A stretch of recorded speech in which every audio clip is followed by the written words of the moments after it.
Okay, dear learners, we are starting our class right now. We'll try to complete the other tenses that are left, and then we can start a new topic in the next class. That's very important. Please try to write down. Then your CW copy, open your CW copy, write down the definition. And if you can't, then you can write down them later from the screens. Okay, simple past or past indefinite tense, whatever you say. Simple past বলতে পারো বা past indefinite tense বলতে পারো। কাকে বলে? অতীতকালে কোনো কাজ ঘটেছিল বা অতীতের কোনো অভ্যাস বোঝালে তাকে সিম্পল পাস্ট বা পাস্ট ইনডিফিনিট টেন্স বলে। কোনো কাজ হয়েছিল, চলেছিল, করেছিল, মানে সেটা কাজও শেষ, ফলাফলও শেষ। ফলাফলও কিন্তু নাই। ফলাফল থাকলে কিন্তু সেটা প্রেজেন্ট পারফেক্ট টেন্স হয়ে যাবে। কাজও শেষ, কাজের ফলাফলও শেষ। অতীতের একটা কাজ নিয়ে কথা বলা হবে এখানে, যে কাজটা ওভার এবং কাজের ফলাফলও শেষ, সব শেষ। অতীতের কোনো কাজ নিয়ে কথা বলা হবে এখানে। কোনো কাজ হয়েছিল, চলেছিল, ঘটেছিল এরকম বোঝাতে, এবং অতীতের অভ্যাস বোঝাতেও প্রেজেন্ট পাস্ট ইনডিফিনিট টেন্স হয়ে থাকে। একটা তোমার অভ্যাস ছিল, সে অভ্যাসটা তোমার এখন আর নেই, এরকম কোনো অভ্যাস প্রকাশ করতেও past indefinite tense ব্যবহার করা হয়। There is English definition as well. The simple past or past indefinite tense is used to indicate an action completed in the past. Completed in the past. It also refers to a past habit. অতীতের অভ্যাস বোঝাতে ব্যবহার করা হয়। It often occurs with adverbs or adverb of phrases. Adverb of phrases. Adverb বা adverb phrase থাকে। তবে adverb বা adverb phrase থাকা ছাড়াও হয়ে থাকে simple past বা past indefinite tense। আমরা এক্সাম্পল দেখি। I did the work ago. আমি আগে কাজটি করেছিলাম। I bought a shirt yesterday. গতকাল আমি একটি শার্ট কিনেছিলাম। He saw her last night. সে তাকে গতকাল রাত্রে দেখেছিল। মানে কাজটা একটা কাজ হয়েছিল বোঝাবে। বাংলা যদি আমরা বলি লাম ল লে থাকবে। স্ট্রাকচারটা আমরা দেখি। সাবজেক্ট এর পরে মেইন ভার্বের পাস্ট ফর্ম হবে। প্রথমে সাবজেক্ট বসবে, তারপরে মেইন ভার্বের কি হবে? Past form. পাস্ট ইনডিফিনিট মানে ভার্বের পাস্ট ফর্ম হবে। হ্যাঁ, এরপরে বাকি অংশ এক্সটেনশন মানে অবজেক্ট থাকতে পারে, কমপ্লিমেন্ট থাকতে পারে। ঠিক আছে? এরপরে যেমন এক্সাম্পল দেখো, according to the structure we played cricket in the last afternoon. এখানে উই হচ্ছে সাবজেক্ট আর প্লেড হচ্ছে, উই হচ্ছে সাবজেক্ট আর প্লেড হচ্ছে main verb past form. Main verb হচ্ছে প্লে আর এর পাস্ট ফর্ম হচ্ছে প্লেড। সো এখানে মেইন ভার্ব পাস্ট ফর্ম হচ্ছে এখানে প্লেড, কারণ পাস্ট ইনডিফিনিট মানে ভার্বের পাস্ট ফর্ম। এরপর cricket in the last afternoon সম্পূর্ণটা হচ্ছে এক্সটেনশন বা বাকি অংশ। Some adverbs of time like yesterday, ago, before, last night, last year, long since are used in simple past tense. এগুলো তোমাদের শিখতে হবে কারণ তোমাদের রাইট ফর্ম অফ ভার্ব রয়েছে। সেই ক্ষেত্রে তোমাদের এগুলো অনেক হেল্প করবে তোমাদেরকে। yesterday, ago, before, last night, last year, long since, etc. এই অ্যাডভার্ব গুলো থাকলে সেই সেন্টেন্সটি পাস্ট ইনডিফিনিট টেন্সে ব্যবহৃত হবে অবশ্যই। ওকে, আমরা এবার নেক্সট রুলে যাব। Simple past can be used without adverb of time. Very important rule, যে অ্যাডভার্ব সবসময় থাকবে, সবসময় স্টারডে, সবসময় লাস্ট নাইট এরকম যে থাকবে সেটা নয়। In this case the time can be understood by the context. কিন্তু আমরা বাক্যের কনটেক্সট, বাক্যের মিনিং দেখে আমরা বুঝতে পারবো যে এটা past indefinite tense, past action, past completed action. যেমন দেখো, আই ডিডেন্ট স্লিপ ওয়েল। আমি ভালো করে ঘুমাতে পারি নাই। কখন?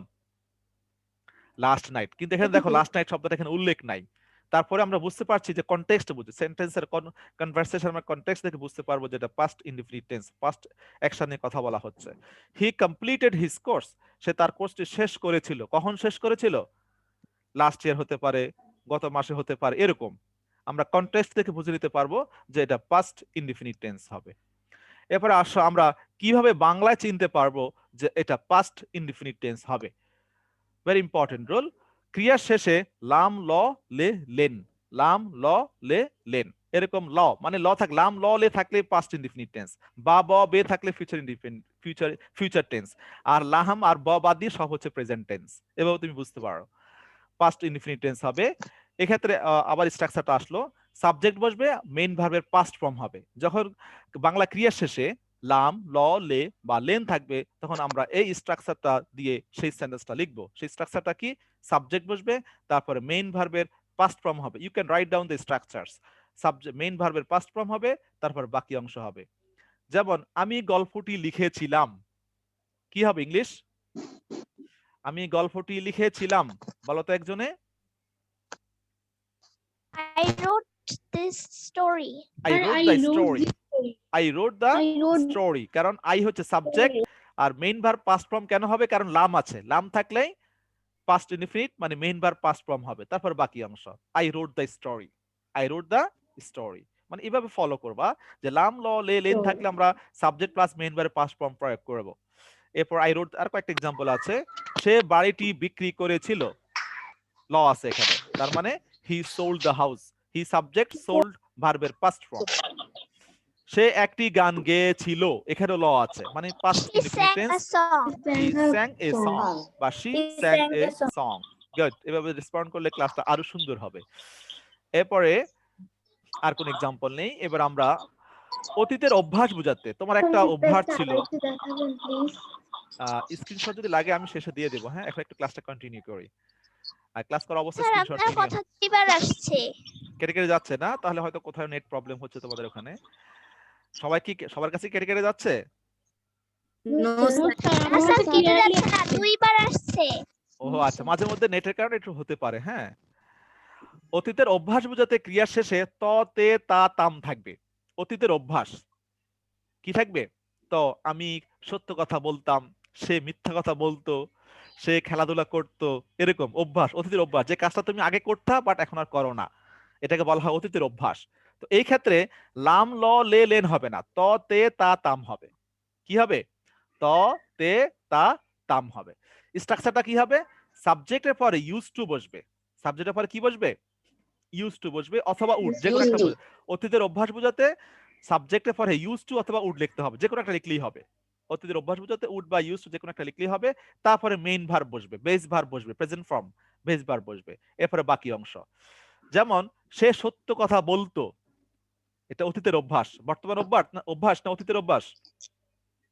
অতীতের অভ্যাস। সে সত্য কথা বলতো কিন্তু এখন আর বলে না।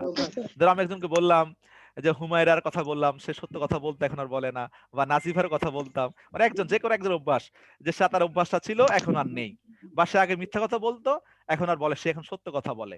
সে আগে খেলতো এখন আর খেলে না, সে আগে কি করতো, সে আগে অনেক মিষ্টি খেত এখন আর সে খায় না, মানে অতীতের অভ্যাস। ঠিক আছে, এই ক্ষেত্রে ক্রিয়া শেষে কি থাকবে? ত থাকবে, ত ত তে তা তাম থাকলে বুঝতে হবে যে এটা অতীতের অভ্যাস। এক্ষেত্রে স্ট্রাকচারটা হবে সাবজেক্টের পরে ইউজ টু অথবা উড বসবে, এরপরে মেইন ভার্ব, তারপরে বাকি অংশ বসবে। আচ্ছা, যেমন হি ইউজ টু অথবা উড স্পিক দ্য ট্রুথ, দেখো স্ট্রাকচার দেখো, সে সত্য কথা বলতো, কি হবে in English? He use to অথবা would speak the truth, he use to অথবা উড স্পিক দ্য ট্রুথ, সে সত্য কথা বলতো। এখানে স্পিক হচ্ছে মেইন ভার্ব, তারপর বাকি অংশ হচ্ছে দ্য ট্রুথ। আমি ফুটবল খেলতাম, কি হবে ইংলিশটা? Anybody can tell me? I used to play football. I used to অথবা I would play football. Thank you. এরপর আমি গল্পের বই পড়তাম, I অথবা would read story books. আচ্ছা, এছাড়াও পাস্ট ইনডিফিনিট টেন্সের আরেকটা ইম্পর্টেন্ট রুল হচ্ছে অতীতের অভ্যাস বোঝাতে আমরা ইউজ টু অথবা উড ব্যবহার না করেও অতীতের অভ্যাস প্রকাশ করতে পারবো। অতীতের অভ্যাস আমরা সেটার সেন্টেন্সে প্রয়োগ করতে পারবো, কিন্তু সেই ক্ষেত্রে আমাদেরকে often, always, usually, regularly etcetera ব্যবহার করতে হবে। অফেন, অলওয়েজ, ইউজুয়ালি, রেগুলারলি এই অ্যাডভার্বগুলো ব্যবহার করেও আমরা অতীতের অভ্যাস প্রকাশ করতে পারবো। তবে যখন আমরা অফেন, অলওয়েজ, ইউজুয়ালি বা রেগুলারলি ব্যবহার করব তখন আর ইউজ টু অথবা উড বসবে না। ঠিক আছে, যেমন এক্ষেত্রেও মেইন ভার্ব পাস্ট ফর্ম হবে। যখন আমরা অফেন, অলওয়েজ, ইউজুয়ালি বা রেগুলারলি ব্যবহার করব তখন কিন্তু আবার ভার্বের পাস্ট ফর্ম হয়ে যাবে। যেমন সে নিয়মিত বাগানে পানি দিত, সে নিয়মিত বাগানে পানি দিত, এটা ইংলিশ কি হবে, কে বলতে পারবা? He used to water the garden এখন আর ইউজ টু হবে না, না Usually, এখন আর ইউজুয়ালি, নিয়মিত মানে কি? Regularly. He water He the garden always, regularly, he watered he the garden watered. Regularly. যখন তুমি অফেন, অলওয়েজ, ইউজুয়ালি বা রেগুলারলি ব্যবহার করবা তখন আর ইউজ টু অথবা উড ব্যবহার করা যাবে না। ঠিক আছে, আর যখন ইউজ টু অথবা উড ব্যবহার করবা তখন অফেন, অলওয়েজ, ইউজুয়ালি, রেগুলারলি এগুলো ব্যবহার করার প্রয়োজন নেই। দুইটা আমি এর জন্য আলাদা করে দিয়েছি for your better understanding. Screenshot চালিয়ে নিয়ে নিতে পারো, যখন আমি পড়াচ্ছি তখন নিয়ে নিবা, হ্যাঁ পরে আবার ব্যাক করা একটু টাইম কনজিউমিং। আচ্ছা, এরপরে আসো আমরা 2 নম্বর স্ট্রাকচারে চলে আসলাম। আমি ছিলাম, সে ছিল, তোমরা ছিলে, তারা ছিল, এরকম ছিল, ছিলে, ছিলাম বুঝালে পাস্ট ইনডিফিনিট টেন্স হবে। স্ট্রাকচারটা কি হবে? সাবজেক্টের পরে ওয়াজ বা অয়ার বসবে। কি বসবে? ওয়াজ বা অয়ার। তবে কি হিসেবে বসবে? মেইন ভার্ব হিসেবে বসবে, প্রধান ভার্ব হিসেবে বসবে। ওয়াজ বা অয়ার অক্সিলারি ভার্ব হিসেবে নয়, মেইন ভার্ব হিসেবে। এরপরে নাউন বসতে পারে, অ্যাডজেক্টিভ বসতে পারে, অথবা অ্যাডজেক্টিভ প্লাস নাউন বসবে। যেমন আই ওয়াজ অনেস্ট, আমি সৎ ছিলাম। হি ওয়াজ এ গুড বয়, সে একটি ভালো বালক ছিল। দে ওয়ার স্টুডেন্টস, তারা ছাত্র ছিল। হি ওয়াজ আ ব্রিলিয়ান্ট স্টুডেন্ট, সে একটি মেধাবী ছাত্র ছিল। মানে ছিল, ছিলে, ছিলাম বুঝালে পাস্ট ইনডিফিনিট এবং সাবজেক্টের পরে ওয়াজ আর মেইন ভার্ব হিসেবে বসবে। তুমি ছাত্র ছিলে, ইউ ওয়ার এ স্টুডেন্ট। আমরা ব্যস্ত ছিলাম, উই ওয়ার বিজি। এক্ষেত্রে সিঙ্গুলার সাবজেক্টের সাথে ওয়াজ বসবে, আর প্লুরাল সাবজেক্টের সাথে কি বসবে? ওয়ার বসবে। এবারে আসো আরেকটা important structure for simple past or past indefinite tense, that is আমার ছিল, তার ছিল, আমাদের ছিল, তোমার ছিল। এবার পজেশন বোঝাবে, মালিকানা বোঝাবে। ঠিক আছে, এই ক্ষেত্রেও পাস্ট ইনডিফিনিট টেন্স হবে। স্ট্রাকচারটা কি হবে? সাবজেক্টের পরে হ্যাড বসবে, এখানে ওয়াজ ওয়ার বসবে না। আমার ছিল, তার ছিল, তোমার ছিল, তোমাদের ছিল, এরকম বোঝালে সাবজেক্টের পরে কি বসবে? হ্যাড বসবে, ওয়াজ বা ওয়ার নয়। কারণ ওয়াজ বা ওয়ার, তুমি ওয়াজ বা ওয়ার বা হ্যাড এর ব্যবহার ভুল করলে, হ্যাঁ হ্যাজ না, হ্যাজ তো প্রেজেন্ট টেন্স, হ্যাড বসবে মেইন ভার্ব হিসাবে, তারপরে নাউন বা অ্যাডজেক্টিভ অথবা নাউন বসবে। যেমন he had a nice toy, তার একটি ভালো খেলনা ছিল। নাকি সে ভালো খেলনা ছিল? কি হবে অর্থটা? হ্যাঁ, তার একটি ভালো খেলনা ছিল। দে হ্যাড এ হাউস, তাদের একটি বাড়ি ছিল। আমার একটি পাখি ছিল, কি হবে English? I had a bird। এখন যদি তুমি বলো আই ওয়াজ এ বার্ড, তাহলে কি হয়ে যাবে? তুমি নিজেই পাখি হয়ে যাবে। এজন্য যখন আমি ছিল, একটা পাখি আমার ছিল, ছিলাম। তার ছিল বুঝাবে, মানে মালিকানা বুঝাবে, তখন আমরা হ্যাড, এটাকে হ্যাড বারবার পজেশন বলা হয় এটাকে। I had a bird. আর ছিল, ছিলাম, ওটা স্টেট ভার্ব বলা হয়। তোমার একটি বাগান ছিল, you had a garden. You had a garden. You are বলো, তাহলে তুমি নিজে গার্ডেন হয়ে যাবা। আচ্ছা, এবার আমরা ফার্স্ট কন্টিনিউয়াস টেন্সে, ফার্স্ট ইনডিফিনিট টেন্সের আলোচনাটা একটু বেশি, কারণ এখানে অনেক ধরনের ব্যবহার হয়ে থাকে। যেমন প্রেজেন্ট ইনডিফিনিটের অনেকগুলো রুলস ছিল, ঠিক একইভাবে পাস্ট ইনডিফিনিটের অনেকগুলো রুলস ছিল। এবার আসো আমরা পাস্ট কন্টিনিউয়াস। কন্টিনিউয়াস মানে কি? চলমান, চলমান কোনো অ্যাকশন থাকবে। হ্যাঁ, অতীতকালে কোনো কাজ একটি নির্দিষ্ট সময় চলতেছিল বা কিছুক্ষণ ধরে চলতেছিল বুঝালে তাকে পাস্ট কন্টিনিউয়াস টেন্স বলে। অতীতের চলমান কাজ, তুমি একটা নির্দিষ্ট সময় কি করতেছিলে? এই যে আমাকে জিজ্ঞেস করলাম যে গতকাল বিকেলে তুমি কি করতেছিলে, স্যার আই ওয়াজ প্লেইং দেন। তুমি সন্ধ্যায় এসডব্লিউ করো নাই, তোমার আম্মু রাতে জিজ্ঞেস করছে why did you complete your SW, what did you do in the evening, your answering mother I was watching TV then, I was watching TV then. ওই সন্ধ্যাবেলা আমি কি করছিলাম? টিভি দেখছিলাম। মানে অতীতের একটা নির্দিষ্ট সময় তুমি কি করতেছিলে সেটা বোঝাতে পাস্ট কন্টিনিউয়াস টেন্স ব্যবহৃত হয়। The past continuous tense is used to denote an action going on at some or specific time in the past. অতীতের কোন নির্দিষ্ট সময় কি তুমি কি করতেছিলে সেটা বোঝাতে past continuous tense ব্যবহার করবে। The time of action may or may not be indicated. I was reading then, আমি তখন পড়তেছিলাম। I was playing cricket last afternoon, গতকাল বিকালে আমি ক্রিকেট খেলতেছিলাম। সাবজেক্টের পরে কি হবে? ওয়াজ বা ওয়ার হবে। সাবজেক্টের পরে কি হবে? ওয়াজ বা ওয়ার হবে। তারপরে মেইন ভার্বের সাথে আইএনজি বসবে, এরপরে বাকি অংশ বসবে। এখানে ওয়াজ আর কি হিসেবে বসবে? অক্সিলারি ভার্ব না প্রিন্সিপাল ভার্ব? কি হিসেবে বসবে? Auxiliary verb. অক্সিলারি ভার্ব, কারণ সে এখন মেইন ভার্বকে সাহায্য স্যার করবে। Auxiliary verb. হ্যাঁ, হেল্পিং ভার্ব বলতে পারো। সাবজেক্ট সিঙ্গুলার সাবজেক্টের সাথে ওয়াজ বসে, আর সাবজেক্ট অনেককে বুঝালে ওয়ার বসবে। একজন বুঝালে ওয়াজ, অনেককে বুঝালে ওয়ার। বাংলা চেনার উপায়, কিভাবে বাংলা চিনতে পারবো? ক্রিয়ার শেষে তে ছিল, তে ছিলে, তে ছিলাম, মানে ছিলাম, ছিলে, এর আগে এখন ত আসবে। ত আগে তো শুধু পাস্ট ইনডিফিনিট টেন্সে ছিল লাম ল লে, এখন ওই লাম ল লে এর আগে তে আসবে, তেছি আসবে। তে ছিল, তে ছিলে, তে ছিলাম বা তে ছিলেন বুঝালে পাস্ট কন্টিনিউয়াস টেন্স হবে। আমি ভাত খাচ্ছিলাম, কি হবে? I was eating rice. হ্যাঁ, সে ঘুমাচ্ছিল, he was sleeping. তারা পড়তেছিল, He was sleeping. তারা পড়তেছিল, they were reading. Reading. তখন বৃষ্টি হচ্ছিল, It was raining then. আমরা টিভি দেখতেছিলাম। It was raining. We আমরা were TV- watching TV. We We were were watching watching TV আর কিছু তো নেই। এবার আসো পাস্ট পারফেক্ট টেন্স, একটু কঠিন বাট মনোযোগ দিয়ে কথা শুনলে একদম সহজ। দুটো অ্যাকশন বোঝাবে।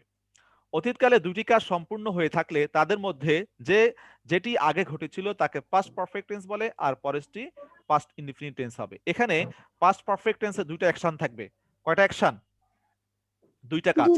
দুটো কাজ থাকবে। দুটো কাজের মধ্যে মনোযোগ দিয়ে শোনো, দুটো কাজের মধ্যে যে কাজটি আগে কমপ্লিট হয়েছিল বোঝাবে সেটি হবে পাস্ট পারফেক্ট, আর পরেরটা হবে পাস্ট ইনডিফিনিট। এই কথাটা বুঝতে পারলে পাস্ট পারফেক্ট টেন্স একদম পানির মতো সহজ। অনেকে এই কথাটা বুঝতে পারে না, এর জন্য কঠিন মানে পেঁচিয়ে ফেলে। আশা করি তোমরা বুঝতে পেরেছো। আচ্ছা, ইংলিশ ডেফিনিশনটা দেখো। The past perfect tense describes an action completed before a certain moment in the past. The first action will be past perfect and second action will be simple past. মানে এই বাংলা ডেফিনিশনটাই ইংলিশে লিখে দেওয়া হয়েছে। Nilima had finished the work before she went home. দেখো এখানে নীলিমা কয়টা কাজ করেছিল? দুইটা।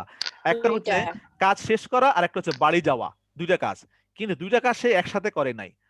আগে সে কাজ শেষ করেছিল, তারপর সে বাড়ি গিয়েছিল। কোন কাজটা আগে হয়েছিল? কাজটা শেষ করা, তারপরে বাড়ি যাওয়া। দেখো এখানে তাহলে হ্যাঁ, Nilima had finish the work, এটা মানে সে আগে কাজ শেষ করেছিল, এই জন্য Nilima had finish the work মানে শেষ করা, যে আমি সে কাজটি আগে শেষ করেছিল, এই কাজটি পাস্ট পারফেক্ট টেন্সে বসেছে। আর শি ওয়েন্ট হোম, সে পরে বাড়ি গিয়েছিল, আর এই কাজটা পাস্ট ইনডিফিনিট টেন্সে হয়েছে। I went to bed after I had completed my lessons. আমি ঘুমোতে গিয়েছিলাম after I had completed my lessons, পড়া শেষ করার পর। কোন কাজটা আগে হয়েছিল? পড়া শেষ করা। এইজন্য এখানে পড়া শেষ করা অংশটা পাস্ট পারফেক্ট টেন্সে হয়েছে। তবে পাস্ট পারফেক্ট টেন্স সেন্টেন্সের প্রথমে হতে পারে, শেষাংশেও হতে পারে, কিন্তু যে কাজটা আগে কমপ্লিট হবে সে কাজটাই পাস্ট পারফেক্ট টেন্সে হবে। সেটা কি তুমি আগে বসাও আর শেষে বসাও, দ্যাট ডাজন্ট ম্যাটার। এবার আমরা পাস্ট পারফেক্ট টেন্সের স্ট্রাকচারটা দেখব। সাবজেক্টের পরে হ্যাড বসবে। সাবজেক্টের পরে কি বসবে? হ্যাড বসবে, আর মেইন ভার্বের পাস্ট পার্টিসিপল ফর্ম হবে। পাস্ট পার্টিসিপল ফর্ম হবে, এরপর বাকি অংশ হবে। আচ্ছা, এখানে আসো যে দুইটা কাজকে সংযুক্ত করতে হলে আমাদের কি লাগবে? কনজাংশন লাগবে। কারণ দুইটা সেন্টেন্সকে কে সংযুক্ত করে? কনজাংশন। কনজাংশনের কাজ হচ্ছে দুইটা ক্লজকে সংযুক্ত করা, দুইটা ক্লজকে সংযুক্ত করা। এখানে পাস্ট পারফেক্ট টেন্স একটা ক্লজ, পাস্ট ইনডিফিনিট টেন্স আরেকটা ক্লজ, আর এই দুইটা ক্লজকে সংযুক্ত করবে কনজাংশন। দেখো এখানে বিফোর বা হোয়েন যখন পূর্বে বোঝাবে তখন আগে হবে পাস্ট পারফেক্ট আর পরে হবে পাস্ট ইনডিফিনিট। আর past indefinite plus after plus past perfect মানে পরে বোঝালে পরের অংশটা হবে পাস্ট পারফেক্ট আর আগের অংশটা হবে past indefinite. I am repeating, যদি পূর্বে বোঝায় মানে বিফোর বোঝায় তাহলে আমরা বিফোরের আগে পাস্ট পারফেক্ট লিখবো, আর বিফোর বা হোয়েনের পরে পাস্ট ইনডিফিনিট লিখবো।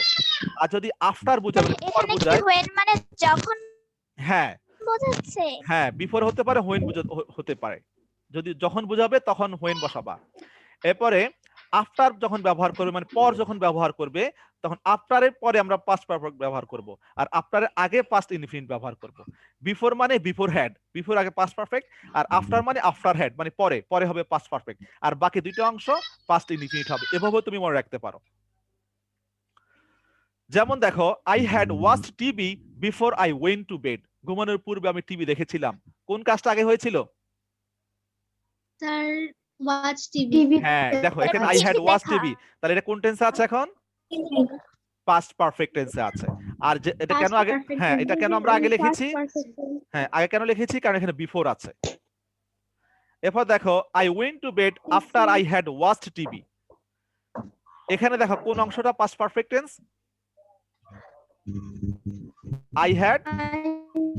I had watched TV. I had watched TV.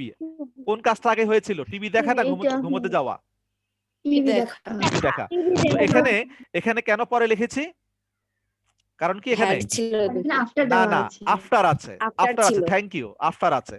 যখন বিফোর থাকবে তখন আমরা বিফোর আগে পাস্ট পারফেক্ট ব্যবহার করব, যখন আফটার থাকবে তখন আমরা আফটারের পরে পাস্ট ব্যবহার করব। তবে যে কাজটা আগে হয়েছিল সেই কাজটাই পাস্ট পারফেক্ট টেন্সে হবে। সেটা তুমি বাক্যের প্রথমে লেখো আর শেষে লেখো, দ্যাট ডাজন্ট ম্যাটার। আচ্ছা, একটা एग्जांपल ছিল, আমরা একটা বাংলা एग्जांपल দিয়ে বুঝাই দিই এটাকে। আমি স্কুলে যাওয়ার পূর্বে পড়া প্রস্তুত করেছিলাম। এখানে কোন কাজটা আগে হয়েছিল? পড়া প্রস্তুত করা পড়া প্রস্তুত করা। তাহলে এই পড়া প্রস্তুত করাটা কোন টেন্সে হবে? পাস্ট পারফেক্ট টেন্সে হবে। তাহলে ইংলিশটা কি হবে? I had prepared my lessons before I went to bed. দেখছো যে পড়া প্রস্তুত করা এটা পাস্ট পারফেক্ট টেন্সে হয়েছে, কারণ পাস্ট পারফেক্ট টেন্স সাবজেক্টের পরে কি বসে? হ্যাড বসে আর ভার্বের বি থ্রি ফর্ম হয়। আরেকটা एग्जांपल দেখো, সে খাওয়ার পর ব্যায়াম করেছিল। কোন কাজটা আগে হয়েছিল? খাওয়া। হ্যাঁ, এখন যেহেতু এখানে পর আছে তাহলে আমরা এই খাওয়া এই পাস্ট পারফেক্ট টেন্সটাকে প্রথমে লিখবো না শেষে লিখবো?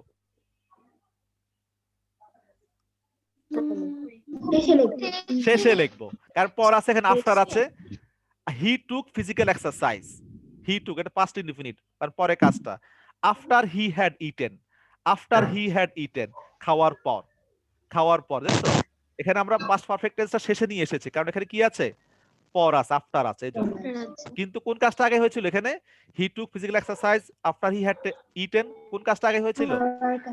খাওয়ার কাজটা আগে হয়েছিল, খাওয়ার কাজটা আগে হয়েছিল।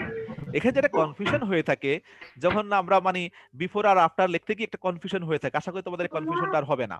ঠিক আছে, যখন পূর্বে থাকবে তখন বিফোর ব্যবহার করবা, বিফোর আগে পাস্ট পারফেক্ট টেন্স ব্যবহার করবা, আর যখন পর থাকবে মানে আফটার, আফটারের পরে পাস্ট পারফেক্ট টেন্সটা ব্যবহার করবা। তবে যে কাজটা আগে হয়েছিল সেই কাজটাই পাস্ট পারফেক্ট টেন্সে হবে। তুমি আগে লেখো আর শেষে লেখো বাক্যের মধ্যে। আচ্ছা, এবার আসো, ডাক্তার আসিবার পূর্বে রোগী মারা গেল। কি হবে এটা English? The patient had died before the doctor came. The patient had died before the doctor came. এবার এটা তোমরা করো। আমি গল্পটি লেখার পর শিক্ষককে দেখালাম।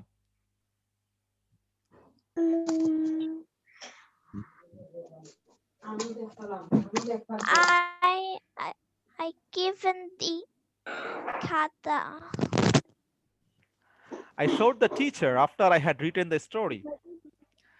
কারণ এখানে কোন কাজটা আগে হয়েছিল? গল্পটি লেখা। I had written the story। তবে এখানে শেষে কেন এসেছে? কারণ এখানে আফটার আছে এজন্য। এখানে আফটার আছে তাই। লেখার পূর্বে আমি গল্পটি পড়েছিলাম, লেখার পূর্বে আমি গল্পটি পড়েছিলাম। কি হবে? I read the story. I read হবে না I had হবে? Story read. আফটার কেন? এখানে পূর্বে আছে না? I had read the story before I wrote. I had read the story before I wrote. লেখার পূর্বে। এগুলো প্র্যাকটিস করলে ঠিক হয়ে যাবে তোমাদের এগুলো। মনে রাখবা বিফোর হলে বিফোর আগে পাস্ট পারফেক্ট, আর আফটার হলে আফটারের পরে পাস্ট পারফেক্ট, আর বাকি দুইটা টেন্স পাস্ট ইনডিফিনিট টেন্স হবে।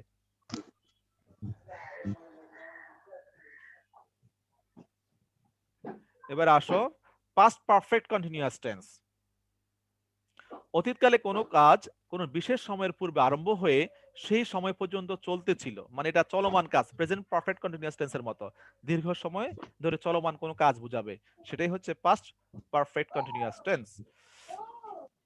আরেকটা ডেফিনিশন রয়েছে, অতীতকালে কোনো কাজ একটি নির্দিষ্ট সময়ের পূর্বে সময় শুরু হয়ে দীর্ঘ সময় ধরে চলতেছিল বোঝালে তাকে পাস্ট পারফেক্ট কন্টিনিউয়াস টেন্স বলে।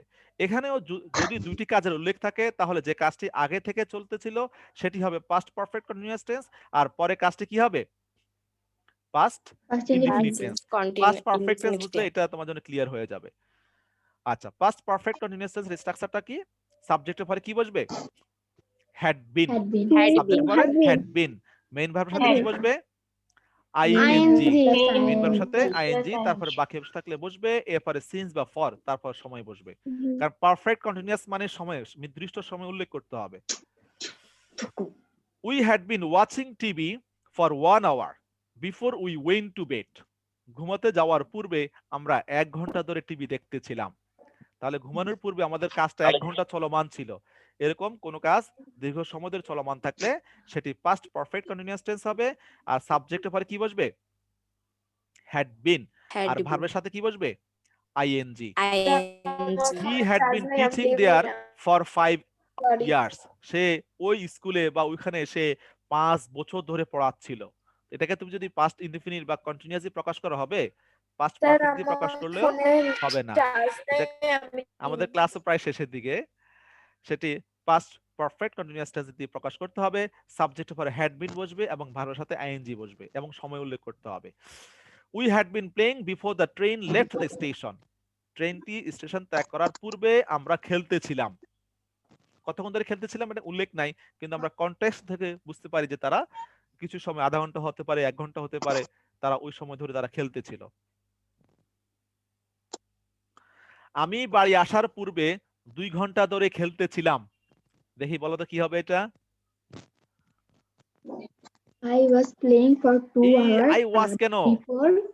অতীতকালে দীর্ঘ সময় ধরে কোনো কাজ চলতে থাকলে Had past been- perfect I had continuous been tense হবে। playing I before had I been- came home. For 2 Yes, hours. thank you.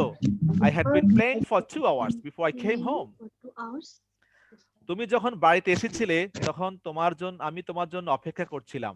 এখানে when বসবে, কারণ পাস্ট পারফেক্ট কন্টিনিউয়াস টেন্সে when বসতে পারে। I had been waiting for you when you came home. হ্যাঁ, দেখো সেটাই লিখে দিয়েছি। Past perfect continuous tense plus when বা before plus past indefinite tense.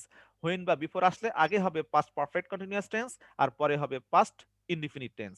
আর যদি তুমি আফটার দিয়ে প্রকাশ করো তাহলে আগে হবে পাস্ট ইনডিফিনিট, তারপরে হবে আফটারের পরে হবে পাস্ট পারফেক্ট কন্টিনিউয়াস টেন্স। এটাও পাস্ট পারফেক্ট টেন্সের মতো। আচ্ছা, আমরা কি ফিউচার ইনডিফিনিট পড়বো আজকে? পড়ি, আমাদের 3 মিনিট সময় আছে এখনো। ফিউচার ইনডিফিনিট টেন্স কাকে বলে? ভবিষ্যৎকালে কোনো কাজ ঘটবে বা চলবে মানে হবে। তুমি ডাক্তার হবে, সে বাড়ি যাবে, আমরা খেলবো, আমরা ঘুমাবো, আমরা টেন্স পড়বো, এরকম আমরা এই কাজটি করব। যে কোনো কাজ তুমি মানে ক্রিয়া শেষে থাকলেই ফিউচার টেন্স। তবে এখানে আমরা ফিউচার ইনডিফিনিট টেন্স পড়ছি। ফিউচার টেন্সের একটা প্রকার হচ্ছে ফিউচার ইনডিফিনিট টেন্স। ভবিষ্যৎকালে কোনো কাজ ঘটবে বা চলবে বুঝালে তাকে ফিউচার ইনডিফিনিট টেন্স বলে। Future indefinite tense is used when an action will be done or will happen in future. In future কোনো কাজ হবে বুঝালেই ফিউচার ইনডিফিনিট টেন্স হবে। স্ট্রাকচারটা কি হবে? সাবজেক্ট এর পরে শেল বা উইল বসবে। সাবজেক্ট এর পরে কি বসবে? শেল বা উইল। এরপরে মেইন ভার্ব বসবে, এরপরে বেস ভার্ব বসবে, তারপরে বাকি অংশ বসবে। Example, he will go to London tomorrow. He subject, হির সাথে উইল বসে, তারপরে গো মেইন ভার্ব, এরপর বাকি অংশ। I shall meet you in time. আমি তোমার সাথে সময় মতো সাক্ষাৎ করব। ফার্স্ট পারসন হলে শেল বসে, আর সেকেন্ড এবং থার্ড পারসন হলে উইল বসবে। তবে Will বসে। আধুনিক ইংলিশে সব জায়গায় উইল ব্যবহার করা হয়। আধুনিক ইংলিশে সব জায়গায় কি ব্যবহার করা হয়? Will Will। ব্যবহার করা হয়। আমরা কয়েকটা এবার বাংলা চ্যানেল উপর এটা দেখি। বাংলা ক্রিয়া শেষে বা, বে, ব, বেন, মানে ক্রিয়া শেষে বা, বে, ব, বেন ইত্যাদি থাকলে কোন টেন্স হবে? ফিউচার Future ইনডিফিনিট টেন্স হবে। tense। আমি ভাত খাবো, কি আছে এখানে? ব। তাহলে আমাদেরকে ফিউচার ইনডিফিনিট টেন্সের স্ট্রাকচার দিয়ে প্রকাশ করতে হবে। কি হবে ইংলিশ এটা? I shall হ্যাঁ, eat right. I shall rice। অথবা উইল। I shall বললে কি eat ভুল হবে? rice। আধুনিক ইংলিশে সব জায়গায় উইল ব্যবহার করা হয়, শেলে ব্যবহার খুব কম এখন। সে গল্পটি পড়বে, কি হবে English? He will read this story। কে যেন রিডিং বলেছে, এখানে শেল বা উইলে পরে ভার্বের বেস ফর্ম হবে। He will read the story. আমরা নিয়মগুলো লিখব, কি হবে এটা? We will write We will write the we rules। Will write the rules. Rabi একটি rules। ছবি আঁকবে, কি হবে এটা? Rabi Robbie will draw We a will picture. draw a will draw a picture. Structure follow করতে হবে, স্ট্রাকচার Robbie যেভাবে will হবে সেভাবে draw a- ফলো করতে হবে। মেরি পুকুরে সাঁতার কাটবে, Mary Mary will will swim in the Mary pond. will on the pond. The pond. আমি বাড়ি যাব, I I shall shall go go home। I shall go তাও home. আছে। আমরা তার সাথে দেখা করব, we shall We meet shall him. meet him। অনেকগুলো এক্সাম্পল। রবি একটি মোবাইল কিনবে, Rabi will buy a. Robbie will buy a mobile. আমরা ফিউচার পারফেক্ট টেন্স নেক্সট ক্লাসে পড়বো, আজকে আর নাও শেষ করতে পারলাম না। যতটুকু পড়েছি তোমাদের সাথে আমার বৃহস্পতিবার ক্লাস আছে, এই টেন্স গুলো আমি ক্লাসে জিজ্ঞেস করে আমরা বাকিগুলো শেষ করে যদি আমরা সময় থাকে তাহলে নতুন কোনো টপিক পড়বো।